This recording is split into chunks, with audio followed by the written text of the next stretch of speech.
প্রবাদ আছে না, কাদের জেনে মুরগি পোষা, এই প্রবাদ স্মরণ করাচ্ছে। অমিত শাহ যদি এসে বিদ্যাসাগরের প্রতি সম্মান জানান, মাননীয় স্বরাষ্ট্রমন্ত্রী তাঁর র্যালিতে, নির্বাচনী জনসভায় 2021 সালে ঠিক কী হয়েছিল, বিদ্যাসাগরের মূর্তি কীভাবে ক্ষতবিক্ষত হয়েছিল, সেই স্মৃতি বঙ্গবাসী এবং আমাদের কলকাতা শহরে এখনও জাজ্বল্যমান।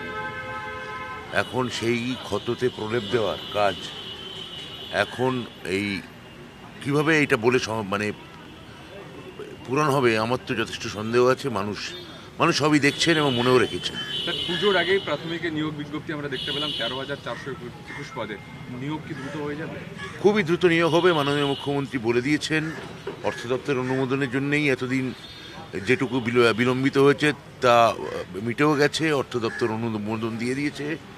আমাদের কালকে গেজেট নোটিফিকেশন প্রাথমিক শিক্ষা পর্ষদ বার করে দিয়েছে। আমার পুজোর আগেই বেরিয়ে গেল, ফলে পুজোর পরেই এই প্রসেস। এতদিন 13,000 এর ওপরে, প্রায় 13,500 চাকরি মাননীয় মুখ্যমন্ত্রী মমতা বন্দ্যোপাধ্যায় আমাদের রাজ্যের যারা শিক্ষিত এবং চাকরি না পাওয়া যে যুবক যুবতী আছেন তাদের জন্য এটা এই নিশ্চয়তা এবং বরাভয় প্রদান করলেন। একটা বড় ডেভেলপমেন্ট এই নিয়োগ দুর্নীতি মামলায় পার্থ চট্টোপাধ্যায় প্রায় সমস্ত মামলাতেই জামিন পেয়ে গেলেন, সিবিআই মামলাতে, কিন্তু এখনই জেল মুক্তি হচ্ছে না। মানে এটা নিয়ে আপনারা কি বলবেন? এটা নিয়ে আমার দেখুন, আমার প্রিডিসেশন নিয়ে বা তার মামলা বা জামিন ইত্যাদি নিয়ে আমি কোনো মন্তব্য করব না। হ্যাঁ, আমি তার মানে নিরোগ, তিনি থাকুন, সুস্থ থাকুন, আমি এইটুকু বলবো। সুপ্রিম কোর্টের একটা নির্দেশে শিক্ষকদের আবার টেট দিতে হবে। বেশ কয়েকটা রাজ্য ইতিমধ্যে সুপ্রিম কোর্টে রিভিউ পিটিশন করেছে। আমাদের শিক্ষা দপ্তরের কি কোনো ভাবনা আছে? আমরাও এটা নিয়ে ভাবনা চিন্তা হচ্ছে আমাদের সংগঠনগতভাবে। আমাদের ইতিমধ্যেই এটা আমাকে জানানো হয়েছে। আমি শিক্ষা পর্ষদের সঙ্গে কথাও বলেছি। আমলাতন্ত্রের যে আমাদের যে আমলাতান্ত্রিক যে প্যাটার্ন, তার সঙ্গে কথা বলেছি। নিয়মকানুন বিধি এগুলো আগে খতিয়ে দেখতে হবে। সেক্ষেত্রে আমরা রিভিউ পিটিশনে যাব না, এটাকে মানব না, এটা এটা এটা সরাসরি গ্রহণ করব, কিংবা গ্রহণ করলে কীভাবে অ্যাডাপ্ট করবো, এটা এখনও এই নিয়ে কথা বলার অবস্থায় আমরা এখনও নেই। বিচারপতি সুজয় পালের ডিভিশন বেঞ্চ বেশ কয়েকটা গুরুত্বপূর্ণ নির্দেশ দিয়েছেন যাদবপুর বিশ্ববিদ্যালয়। তার মধ্যে হচ্ছে পুজোর ছুটিতে যাদবপুর বিশ্ববিদ্যালয়ের সমস্ত হোস্টেল বন্ধ রাখতে হবে, যাতে কোনো হোস্টেলে তালা খোলা না থাকে সে বিষয়ে পুলিশকে নিশ্চিত করতে হবে, বহিরাগতরা যাতে ক্যাম্পাসে ঢুকতে না পারেন, এবং সিসিটিভি নিয়ে পুজোর পরে বিশ্ববিদ্যালয় এবং রাজ্য তারা দুজনেই রিপোর্ট দেবে, এমন নির্দেশ দিয়েছে।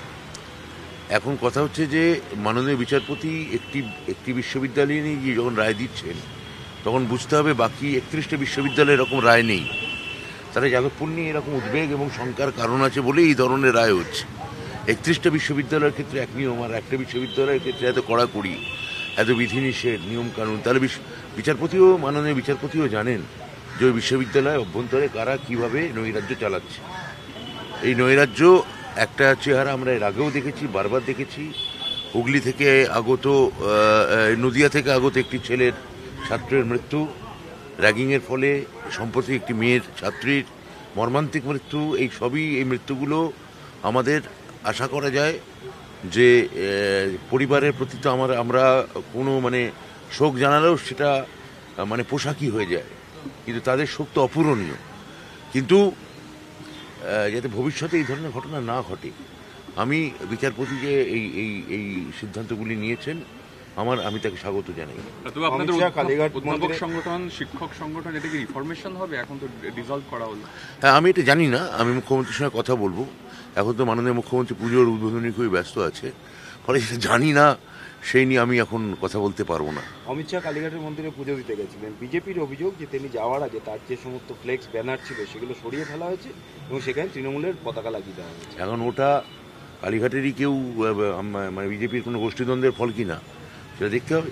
আর একটা কথা অমিত শাহ বলেছেন যে আগামী 2026 নির্বাচনের পর এই রাজ্যে যাতে সোনার বাংলার মায়ের কাছে প্রার্থনা করলাম যে 2026-এ সোনার সরকার যাতে রাজ্যে ক্ষমতায় আসে।